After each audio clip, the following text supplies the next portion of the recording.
absolute shellacking from pillar to post. It was. The Seattle Seahawks are your Super Bowl 60 champions, defeating the New England Patriots 29-13. Fellas, how do we feel about this dominant performance? Seattle looked absolutely incredible out there today. The Seahawks did what we thought they were going to do. Everybody asked me as I was walking the street during the Super Bowl, Acho, who you got in this game? And I said, beyond the shadow of a doubt, it's the Seattle Seahawks. I said, why? Because they have so much more talent and dudes than the New England Patriots had. And it showed.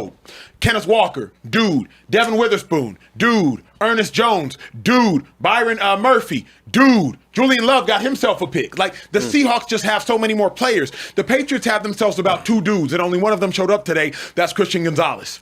You feel me? And so, like, Stephon Diggs can't pass himself the football. Drake May was out there looking like a second-year quarterback in the Super Bowl, how you would assume they would look. At the end of the day, the Seahawks had way too many bullets in the chamber, and the Patriots was out there shooting blanks. And so I understood that this game was likely going to be a blowout. Disappointed in the Patriots. We'll talk more about that later. But the Seahawks just have too much talent.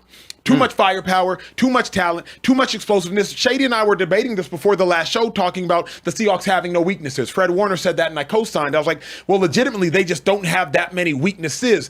Incredibly impressive season, incredibly impressive game. From beginning to the end, they absolutely bludgeoned that Patriots team. That Patriots team got exposed. That Patriots team looked weaker. They looked slower. They looked more cowardly. Shout out to the Seahawks for everything they did today. Yeah, you know what, though? I think tonight this proves that everybody right. And that is that the Patriots didn't belong, right? And two is that, the Seahawks defense is the real deal. I mean, you see how confused Drake May look? He ain't know where to go. Dropping back, holding the ball. It created so many different turnovers and sacks and pressures. I got to give a lot of credit to the Seahawks, man. They did a good job. And then on the offense, right? Sam Darnold didn't give it up. He played safe in the system. And then Kenneth Walker, oh, my God. Can he get his praise? Acho, do you want to say sorry? You apologize? Hey, I did, but I will say again. Do it again. Kenneth Walker was the second best player on that football field tonight. Who's first? Devin Witherspoon went crazy to me. But Kenneth Devin Witherspoon was crazy. They blitzed him 10 times tonight. My point is not to debate that. Like, if it's Kenneth Walker, it's Kenneth Walker. Who was the MVP of the game? We're going to find out. We will definitely find out. And they better get it right. Kenneth Walker ended the game before it began. Yes. Kenneth Walker, like that run to the left, that outside zone, making people miss in the backfield. He ended the game before it began. And shout out to Kenneth Walker also, because he's a restricted free agent and he's about to get his bread. Remember, Kenneth Walker this whole season has been splitting carries with Zach Charbonnet. Zach Charbonnet is a young and budding star too. But Kenneth Walker is a dude, and he showed the whole world that he can carry the entirety of that football load as it pertains to stepping on a football field. So the Seahawks really dominated, and I do feel like Seahawks fans deserve this. And you know what, though? They impressed. Like, sometimes you're the better team, is way more pressure. They took their time, right? They didn't take a lot of shots. They did what they had to do. They ran the ball extremely well. And then they let their playmakers play. Sometimes coaches get in these type of situations, man, they get nervous. They get frustrated. No, let your best players ball. That's what you pay us for. You pay us good, we play good. That's the motto. Ching, ching. Now everybody got the rings on. And you know what's crazy? To Shady's point, the Seahawks knew the path to victory. And the path to victory was through Kenneth Walker. It was through number 9. It was through K9. Like, that was the path to victory. If you look at his playoff performances, I think the last 3 games, 154 yards, 136 yards, 118 yards. Like, if you look at the fact that the Seahawks realized we have an incredible defense and we know our path to victory. If y'all were listening to the pregame show, Niners head coach 2-5 Kyle Shanahan, he said there are 2 elite defenses in football. The Seahawks defense and the Texans defense. And what he meant by that was there are 2 defenses that can win the game by themselves so long as offense and defense does not mess it up. And the Seahawks special teams was phenomenal so long as offense and special teams does not mess it up. Seahawks special teams, phenomenal. Yes. Seahawks offense, good enough. You know what I mean? Like, JSN didn't really do much of anything today. Cooper Kupp had a good game. A.J. Barner had a really good game. But the Seahawks offense, good enough. Sam Darnold, we'll talk more about him later, good enough. But the Seahawks defense had a touchdown on defense, got another pick on defense. Like, bludgeon Drake made the entirety of the game. It was fantastic. And the best part, real quick, is that I love about the defense is they did a good job of mixing it up. Yes, sir. Right? They set a lot of pressure to the wide side. Then they disguise the different blitzes, right? Show them blitz and then drop out of it. And then different coverages, though. Sometimes I'm like, is that a cover 2, cover 3? Is that a cover? Oh, shit, it's a cover 4. Like, they did a good job of just mixing up the coverages and fronts, man. I got to give a lot of credit to the Seahawks. They look good. If they got that defense like that for the next 2 years, they always going to have a chance to get to the NFC Championship game. You speak about them having that defense for the next 2 years. They are young and they are talented on that defensive side of the ball.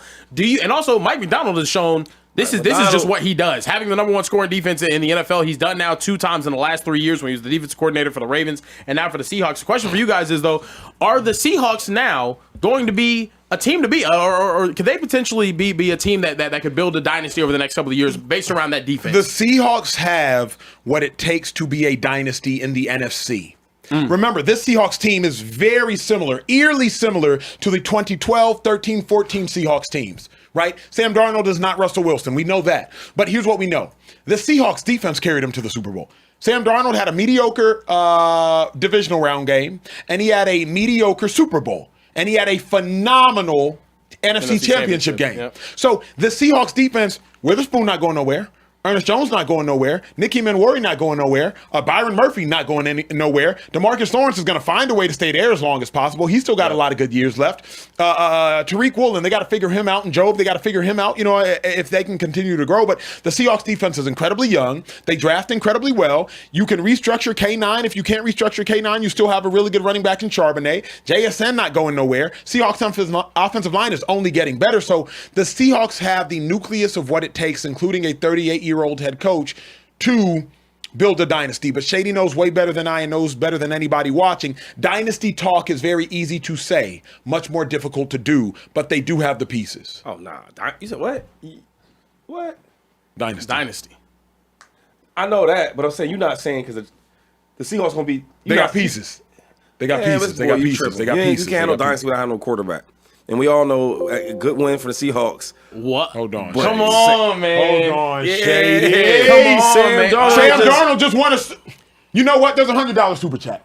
We got to get to the super There's chat. $100 super chat. And they calling Shady out. And then we hear what y'all are saying. We hear out. what y'all are saying behind the camera. Yeah. And if you got a Super Bowl super chat, you better drop it now. There is not another football game being played for about 150 days. So get out your football super chats before we get the season. Y'all better talk to us in the chat. Go ahead, Trey. Here we go. Our guy Dominic Scott 1962. Y'all know he's an avid Seahawks fan. He said, "I've been loyal to the Hawks all my life. All his life. I've been telling y'all that defense is the real deal. K9 is that dog. I said and to have this one against the Patriots felt oh so sweet.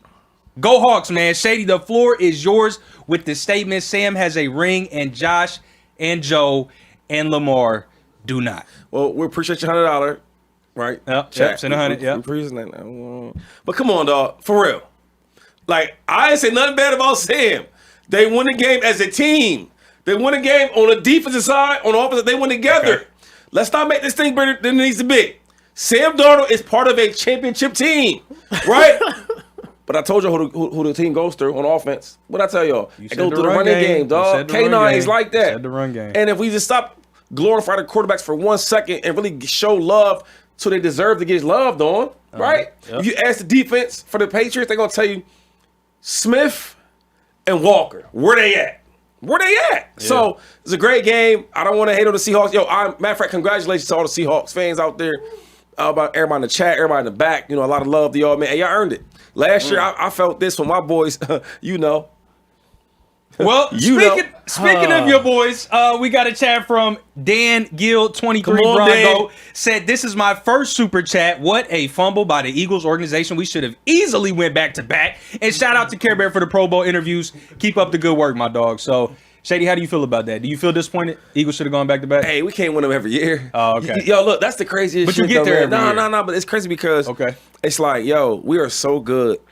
And our standards are so high that everybody thinks we should go every year. Like the Seahawks, they had a great year. But if they don't go back next year, y'all not tripping. Yeah. Y'all expect that. Yeah. Okay, that's fair. Yeah. Listen, I got a $50 super chat from Wolf He laughed King at it, though. T. And he said, "I love defensive games that challenges the coordinators to figure it out. Shows me that this is a professional game." Yeah. Not mad about that. Yeah. They definitely playing chess out there. Oh, for sure. For sure. Defense. Jason Martinez, 2730 sent a $50 super chat as well. Said that O-line had Drake May in HE double hockey sticks all night and highlighted how weak this roster is. Will Campbell needs to give Drake May some of his check back.